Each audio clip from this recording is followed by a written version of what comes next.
You are listening to Radio Maria Canada. We now present the Health Hub, hosted by Kathy Biasi.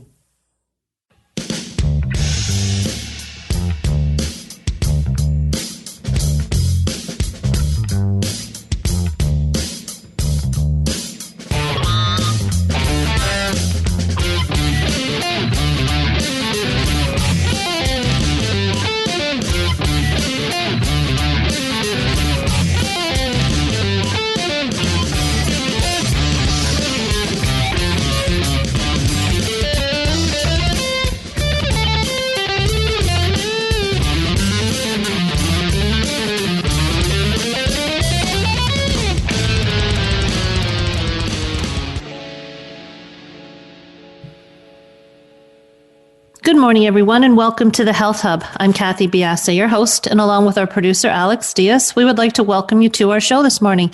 Good morning, Alex. Good morning, Kathy. How are you? I'm well. How are you doing? Not too bad. Pretty good. Thank you.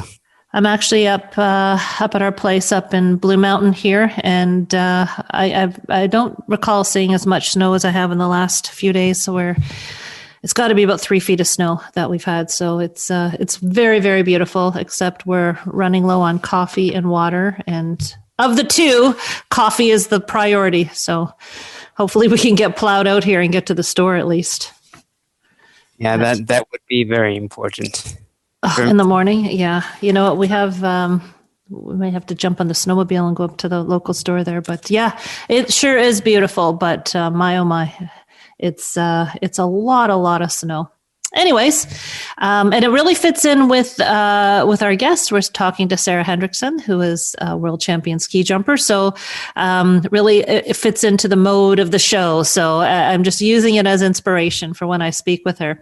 Today's show is taped, so no opportunity for calling in. But please do follow us on our social sites. We are on Instagram, Twitter, and Facebook, and we are at the Health Hub RMC on all 3 locations.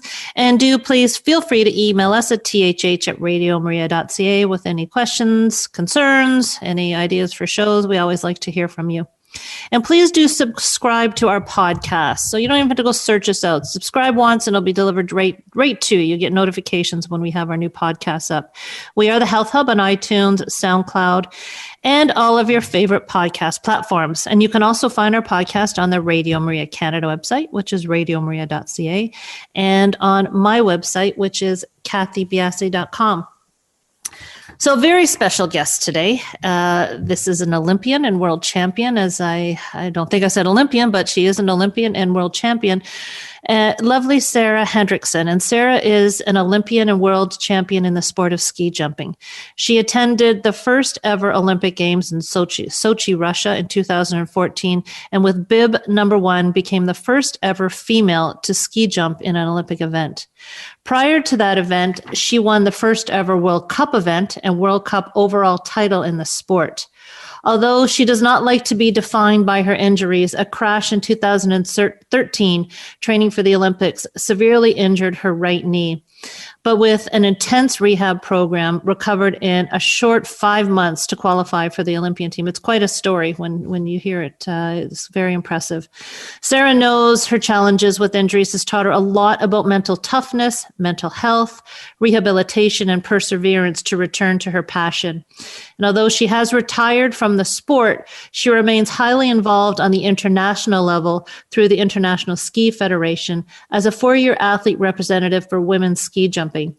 The inequality that this sport specifically faces fuels her dedication to push for more acceptance, increase prize money, and increase the amount of events to someday match the men.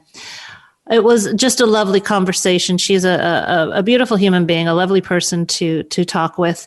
We're going to cover a whole bunch of things here. She's got quite an interesting history. We're going to talk about her diet, her plant-based diet in support of her nutritional needs, both as an athlete and in rehabilitation. We're going to talk about the unique pressures for female athletes within her sport. And we're going to talk about how Sarah's injury impacted her mental health and how she had to do a whole body approach to her rehabilitation and progression from her disease. So everybody, we will be back in a few minutes to talk to you on the Health Hub.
You are listening to Radio Maria Canada.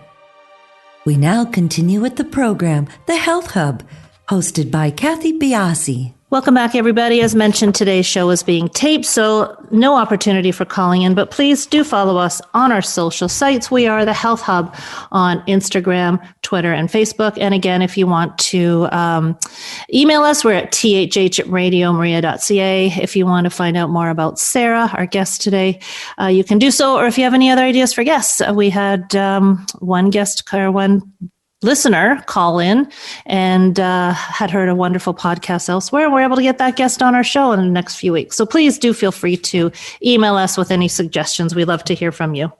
Sarah, welcome to the show. Thank you so much for joining us. Absolutely. Great to be here. So really, the stage has been set for this interview. As I was mentioning off air, we are in one of probably the most prolific snow winters of I can't even remember having this much snow. And right now we're knee deep in it. So obviously there's some sort of synergy going on between the interview and the weather. So that's great. But what I want to do, obviously you've been at the pinnacle of your career and you have an overwhelming talent. But, maybe start us off by telling us how you got to where you were in your career and, what other elements besides just this raw talent you had to cultivate to get to the heights that you were at. Yeah, it's definitely an interesting story. I grew up in Park City, Utah, and I had begun skiing at the age of 2, basically. It was just part of my family's culture.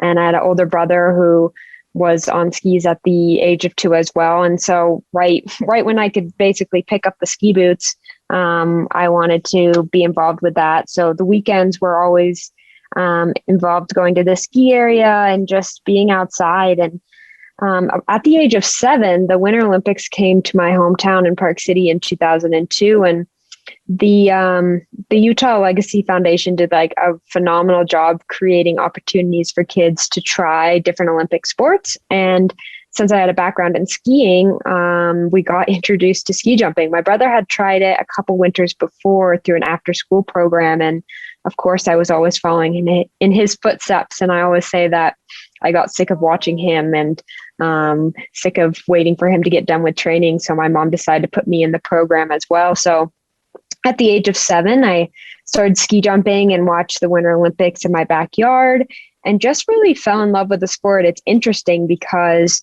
the only other structured sport I did was soccer, but I never did any ski racing. I never did freestyle or free skiing in terms of aerials or moguls or stuff like that. But when I started ski jumping, I just fell in love with it. And it's a very unique sport in the US. Mm-hmm. It's not very popular, but over in Europe, it's really huge, which we can get into. But I just fell in love with how unique it was and how tight-knit the culture was because it was so small, and really just kept going with it. It was just a challenge that I became addicted to. My brother and I were just all encompassed in this sport and just kept progressing. And at a young age, I guess I hear stories about the coaches that I had at a young age and the people around me. And they always said like, oh, we knew Sarah was going to be really good. But I never thought of it that way. I just kept doing it because I loved it. I never thought it would become a profession or I would go to the Olympics or anything like that. It was just something that I fell in love with, that flying, with going fast, with the challenge of training. And there's nothing really better or more passionate I am about than ski jumping. What does it feel like to be in the air like that? Like, it's not a natural transition from having your feet on the ground in ski boots to jumping. I don't think it is it? But like, just like I've watched the sport, I've watched you, and it's just amazing to me how long you're in the air. What does it feel like? Yeah, that's one of the most popular questions we get. And it's so hard to explain the feeling because it is not comparable to anything else in the world. And I think that's why I loved it, because I'm a part of this really unique group that gets to experience this feeling of flying. And, I started alpine skiing at that young age, and I was always finding little jumps off the side of the run. And when you start ski jumping, you start super small, and you just kind of work your way up after you work on the fundamentals and the basics. And I always say that if there's any sense of fear in that early age, or when you're first starting, that you're going to have trouble being super successful at it, because if you're scared, there's going to be this mental block. But for me, I was never scared of it. I'd never had fear. It was always excitement. So I think that's just the way that I'm wired, and I had to be wired that way in order to progress to the level that I did. I do quite a bit of coaching now, and I can see the athletes almost instantly if they're going to have a future in the sport because of their fear or their ability to not be scared on the ski jump is a huge contributing characteristic on whether they're going to go all the way. So that's the mental piece. So you've got like I said, you had the talent. Obviously, you have the talent and the dedication and this mental piece. What other parts did you have to really work on to become the complete athlete that you are? Oh, phenomenal question. Yeah, I definitely have a bunch of natural talent. Like I mentioned, my family is huge into sports. My mom is a phenomenal athlete, ultramarathon runner. My brother was in ski jumping and Nordic combined, cross country skiing, and my dad has a background of skiing and a little bit of ski jumping. But so I grew up with all those components, which helped me a ton. But I think the hardest challenge for me to like captivate becoming ultimately a world champion and Olympian, what I accomplished was just breaking down the barriers that we had faced in terms of being a ski jump in the United States. Because it is such a small sport here, it's really hard to become one of the best in the world because we don't have a lot of the funding and the resources that the other European countries have. So I really had to be so passionate about this sport that I showed up to training every day because I loved it. And I never did it because I thought there was going to be a future, because I thought there would be sponsors, because I thought there was going to be an Olympic Games. I mean, those were all maybe bonuses in the future that I looked up to. But at the end of the day, I showed up to the gym because I loved going to the gym. And there's always hard days and days that you don't want to get out of bed, I guess. But 9 out of 10 days, I was leaping out of bed because I loved what I did. And that definitely had to grow and strengthen as I worked through injuries, as I worked through a lot of gender inequality within our sport to keep reaching the next accomplishment. Now, you've touched on so many things I want to talk about, and I'm just trying to think quickly in my mind which path to go down. Okay, so let's talk about, you are a plant-based eater. And I know that's something that you're very proud of. And that doesn't mean people that she's a vegan or a vegetarian, but she is plant-based eating. And Sarah, I want you to talk about that. I want to link this idea of diet with maybe an image of a female athlete, whether that's actually a component of ski jumping or whether it is something that is permeated through your sport. So as a female, as somebody who was a pioneer in the sport, really, Sarah, did you have certain pressures upon you about how you ate and how you looked in your sport? Definitely. Ski jumping is the only wade winter Olympic sport in terms that there's actually rules and regulations that attest to your body weight in terms of our ski length and our height. And that's something that we don't really need to get into, but just know that like there are rules and regulations for weighing. And so at a very young age, you are aware of body weight. And if you look at the highest level of ski jumpers, they're quite thin and quite usually tall, but that's kind of changed a little bit, that you don't have to necessarily be tall for ski jumping, but you have to be lean and powerful. And that often leads to a lot of athletes being restrictive in the sport of ski jumping. And it's always been a pressure for every athlete that I've ever been on a team with.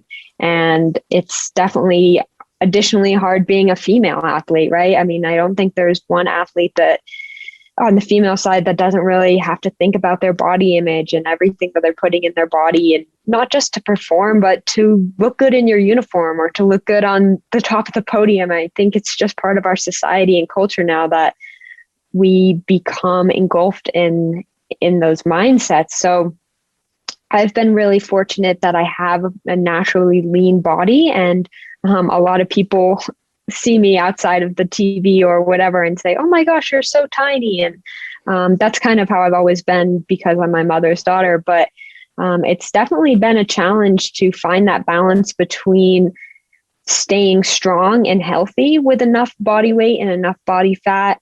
But also the reality is we do have to be lean in our sport. And you go through ups and downs, at least I did, of finding the balance between the two and eating intuitively and eating what you're craving in order to perform at your best. And it's an ongoing challenge, even as I start to step away from the sport, that it doesn't all just disappear once you're done competing. It's still in the back of your mind because of the rituals and habits that you've had for the past, for me, 2 decades. And I'm sure you've had to adapt over your career. I mean, you started as a youngster, and as obviously as you grow and as you become a woman, your body changes. Now, were you imposed upon with a diet, or you took care of yourself? You listened to what your body needed, because as as we've talked about, off air here, and just sort of mentioning, you are a plant-based person, so there's still that idea out there that we need a lot of meat in the diet. And I don't know how much this is, like I said, how much you sort of took care of yourself, but how did that intuition develop in you? Yeah, it's definitely interesting. I struggled definitely in high school, end of high school, and going into World Championship year in 2013, which I ended up winning, and then the 2014 Olympics, I struggled with some serious injuries, and that kind of triggered some complicated issues when it came to eating, because all of a sudden I wasn't training because I was recovering from this knee injury. I wasn't training the normal fashion that I was, and I had these thoughts like, "Oh my gosh, I'm not in the gym as much as I have been. I don't need to eat and feel myself as much as I used to." And obviously that is definitely not the case when recovering from an injury. You need to be eating almost a surplus of calories in some sense so that you can regenerate and repair those tissues that are damaged. And so through that time, it was definitely hard. And I struggled a little bit with restricting and finding the balance of how much I wanted to weigh to be on the ski jump and how much I needed to weigh to be not in risk of re-injuring myself, et cetera, et cetera. So I've definitely gone through different habits or diets, whatever you want to call, to where I am today, which is almost 10 years later than those first serious injuries. And yeah, like you said, I am primarily plant-based, and now I'll be completely honest that I'm not 100% plant-based right now. I have in the past, but I struggled with it just because I have a few food sensitivities that,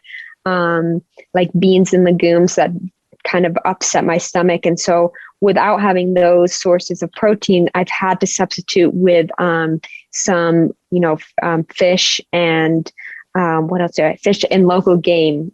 So if I have someone that has hunted elk or something like that in the area, I will eat that. But other than that, I'm plant-based. And when I first started down that path of eating, I felt a lot better. It felt, I would say just very naturally, I gravitate towards veggies and grains and carbohydrates and fruit. And I just felt really good. But then I needed that extra little protein at the end of the day or the end of the week, a couple times a week, just to fill in the gaps. But now I feel like I'm at a place where I eat super intuitively. I don't restrict by any means. I listen to my cravings, and that has been a very, very long journey to get here today. And I'm very thankful I've made it to this point in my life. But I yeah, it's definitely been a lot of ups and downs through the athlete life in order to stay where I am today. Tell us about your injury, Sarah. It was quite a severe injury. It was. So in 2013, after I won World Championships, we were going into the 2014 Winter Olympic Games. It was the first time women ski jumpers would be allowed to compete at the Olympic level. And being world champion at the time, I had quite a bit of pressure on me in terms of being favored for an Olympic medal. And I was training that summer, so August of 2013, and I pretty much outjumped a hill in Germany and ended up like landing on the flats and completely destroyed my right knee, tearing my ACL, MCL off the bone and damaging 80% of my meniscus. And it was really, really an intense injury. And what ended up happening is I picked a surgeon that set out a timeline that said it was possible to recover within 5 months in order to make it to those Olympic Games. And once he told me that, I put my head down and rehabbed 6 hours a day, and inevitably ended up making those 2014 Games and competed as the first ever woman to ski jump in the Olympics. But it was a grind, to say the least, and challenged me physically, mentally, and emotionally in order to make that Olympic dream come true. How much of the mental piece is involved in recovery like that?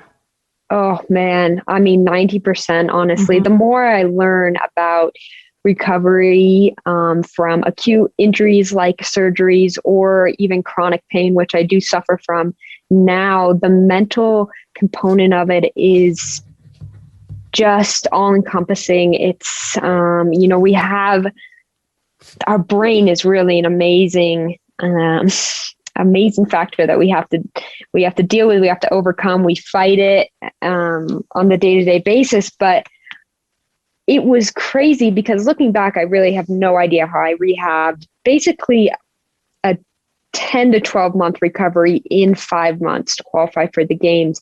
But what clicked in my head was when that doctor looked at me in the end of August and said, "This is possible. I know you can do this." There was no doubts in my mind. And I had PTs that I swear lost hair, gray hair over what I was doing because it was just so not by the rule books in terms of recovering from an ACL. But the doctor told me it was possible, and it was like head down, all out. This is what I'm doing. No one is going to stop me. And I did it. And like, there were so many times where I could have just given up, but I had that dedication, that mental capacity to push through. And looking back again, it's like, I have no idea how I did that. Now, just before we go to break, I have to ask, what was it like standing on top of the hill, the ski hill, for the first time after you came back from your injury?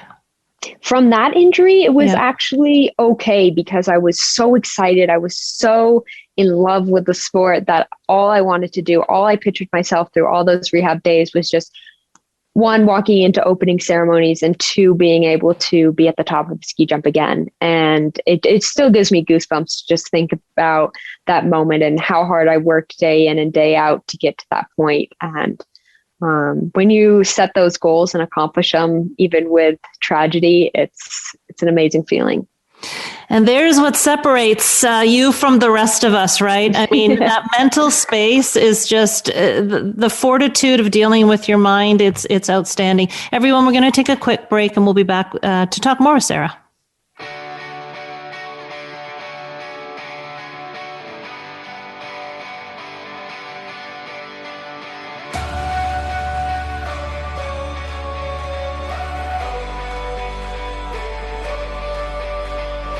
Stopped on the day she heard him say, "I don't love you anymore." One stopped on the front porch, 6 years old, watching Dad walk out the door. Open your eyes, open your eyes, and dream again.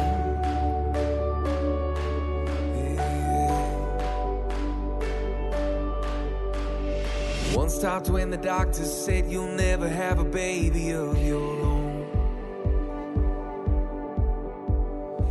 stopped after 2 attempts at rehab. Couldn't help him get control. Open your eyes.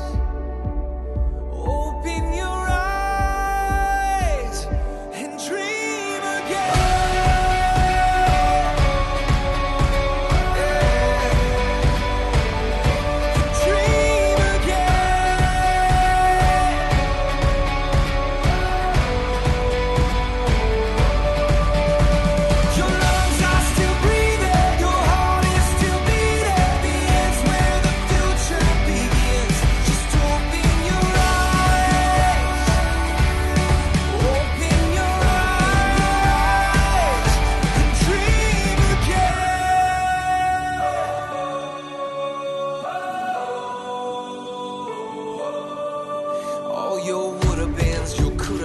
Your shoulda beens, just give them all to me. Take one last look at who you were, and now let me show you who you still can be. Open your eyes, just open your eyes and dream again.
You are listening to The Health Hub here on Radio Maria Canada, a Catholic voice wherever you are.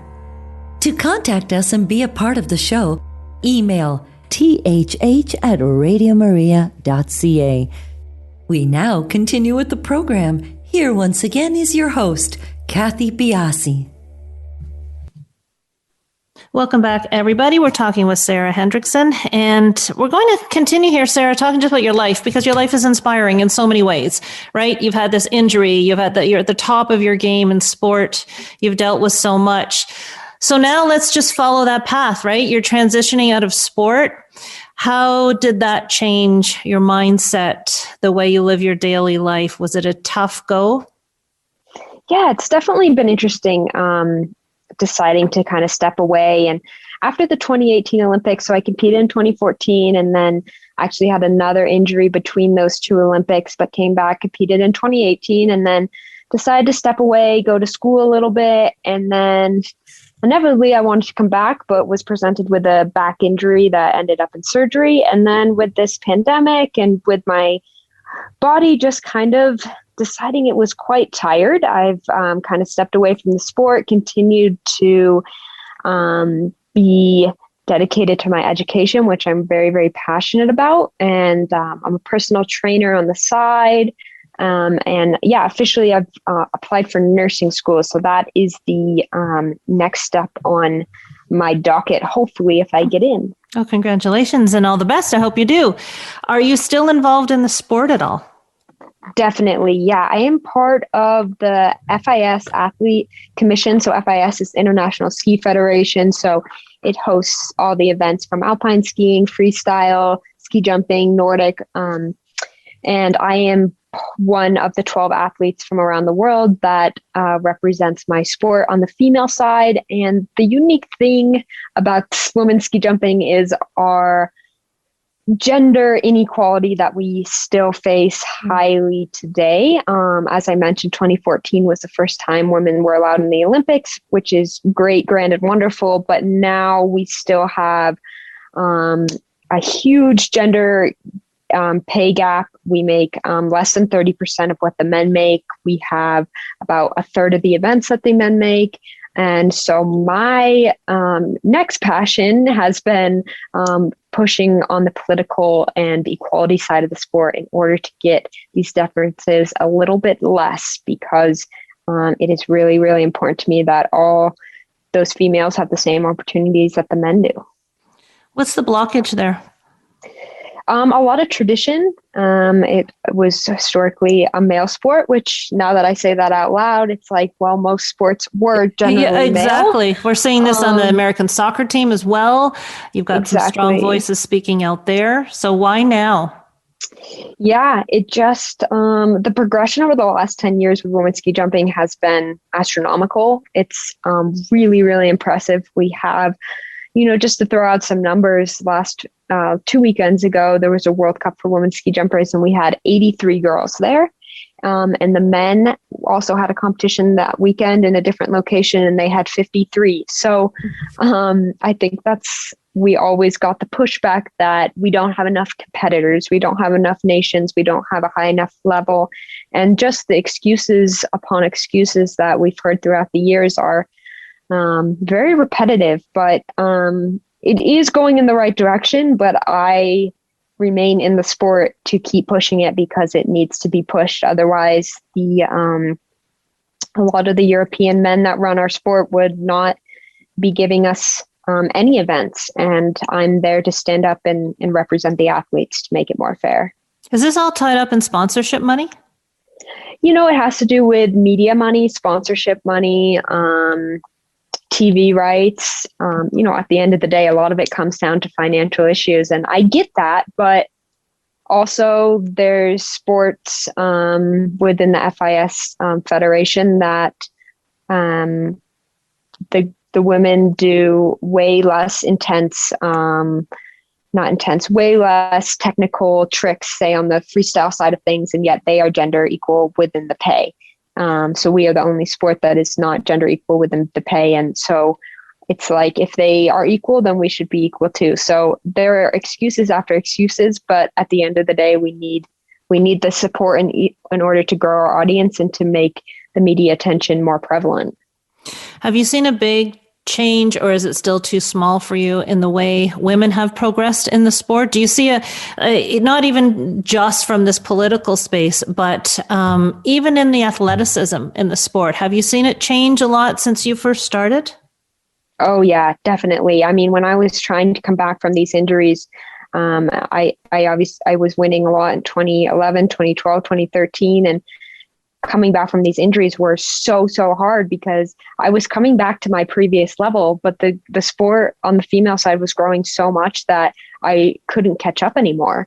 And if you watch the top men and the top women, like it's really, really impressive. We're going the same distances as the men. We're jumping the same hills when the officials let us. And the last 10 years of what women's ski jumping has progressed is probably how much the men have progressed in the last 30 years, I would say. So it's very, very quick progression. Sorry, you slipped something in there. Are you not allowed to jump on the same hills as the men? The hills are much different?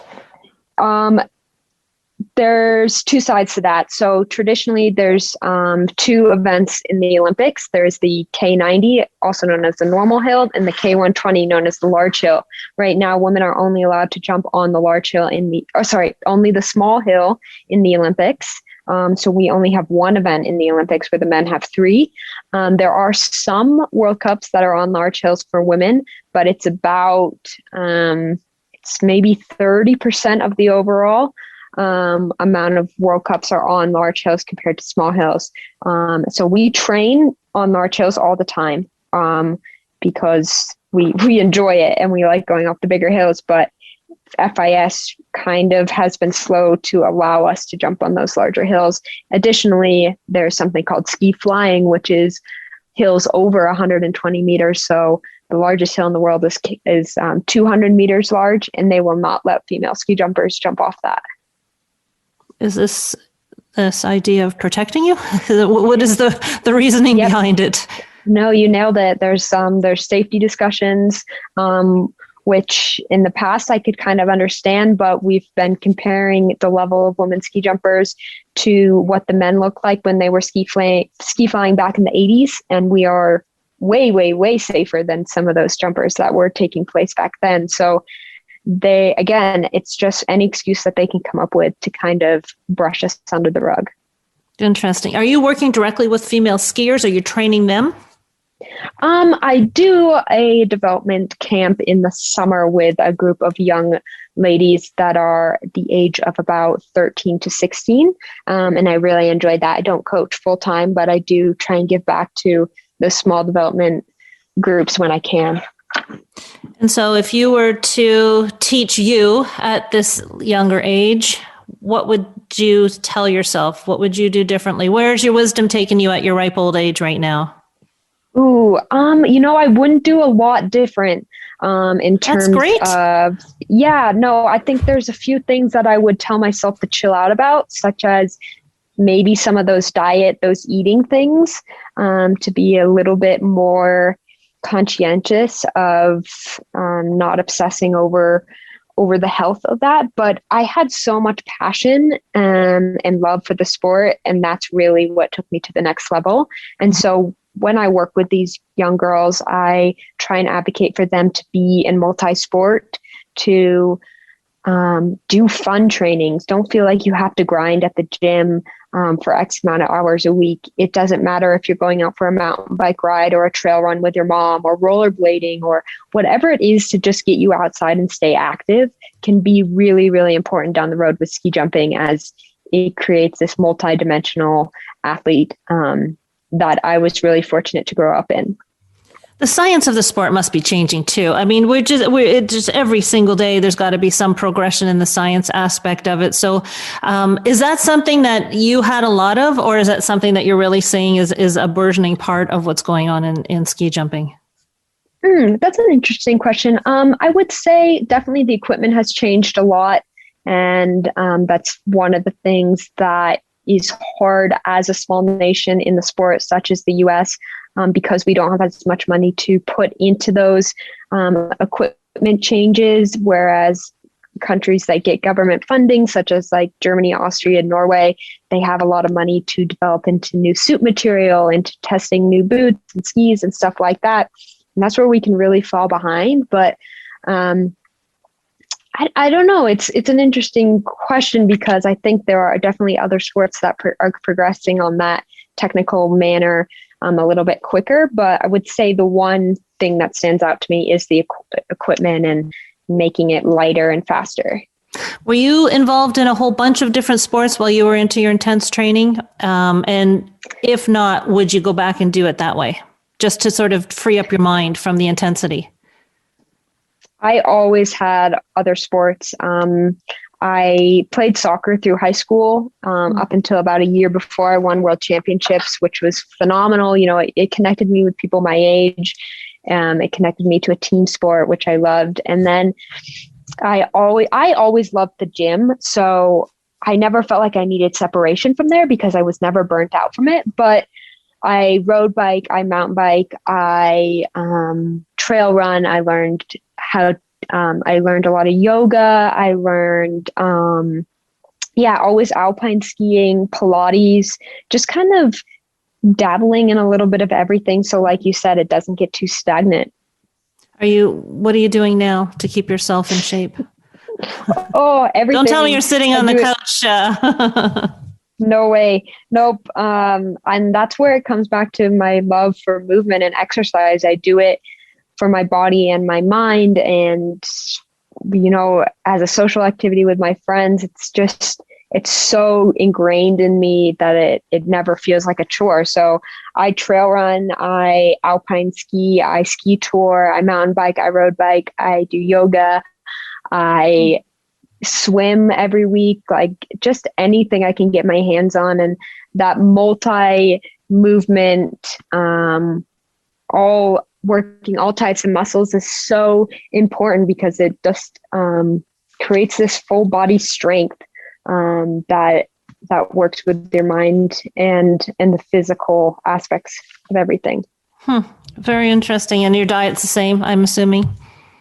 Yep, diet's pretty much the same. Like I said, primarily plant-based, and then I love to cook, especially this last year with COVID. I hunkered down and cooked probably 99% of my meals, and I just love that. I love watching the process of, finding a recipe, going to the store, getting the ingredients, and bringing it all together, and hopefully sharing it with someone that you love or friends that you love. There's something so wholesome and nourishing about that. Are you able to jump still, or no? That's sort of gone out of the repertoire of exercise? Since my back surgery, I have not jumped, but I do plan to again, just because I love it so much. So we'll see where that comes once this pandemic is a little bit over. How long ago was your back surgery again? It was a year ago. So just a year. So you're still healing, would you say? I'm 100% healed, I would say. There's still, of course, a little repercussion. I think I had a herniated disc, so those nerves were compromised for quite a few years. We think that it is linked back to that serious injury back in 2013 when I destroyed my knee, that it compromised my discs as well. And so they say it takes a while for those nerves to kind of regenerate. Heal. And exactly. And so there is always a little fear, worrisome that there is some healing to do, but I try and not let that fear hold me back. And how are you dealing with, you said you have some level of chronic pain? Yeah.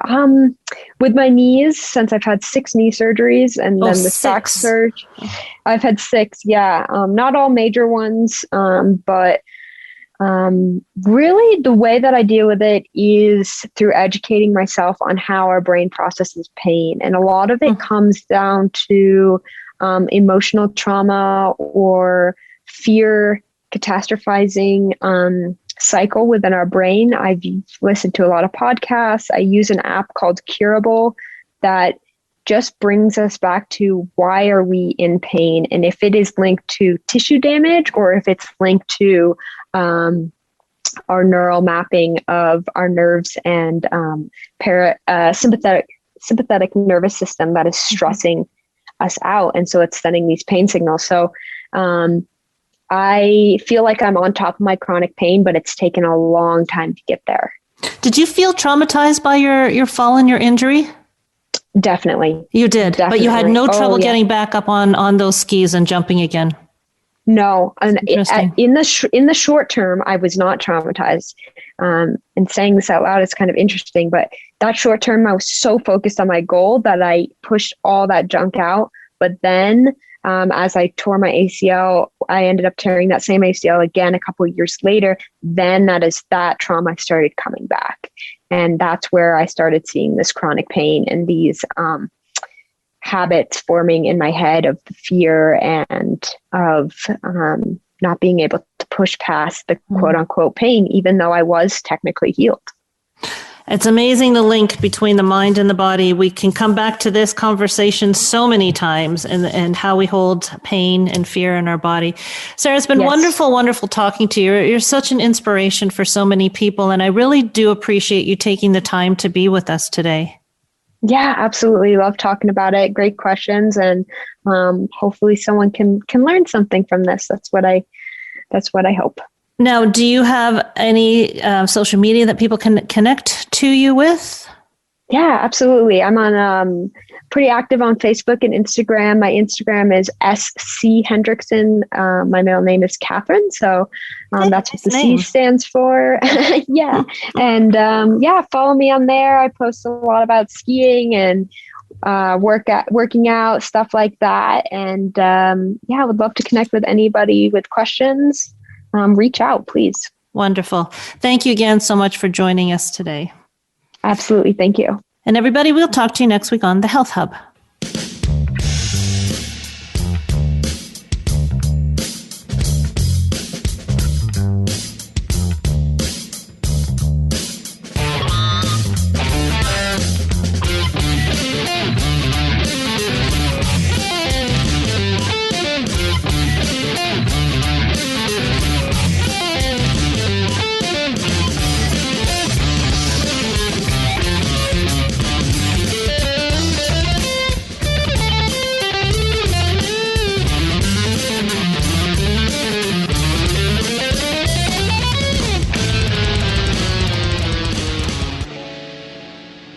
You have been listening to The Health Hub, hosted by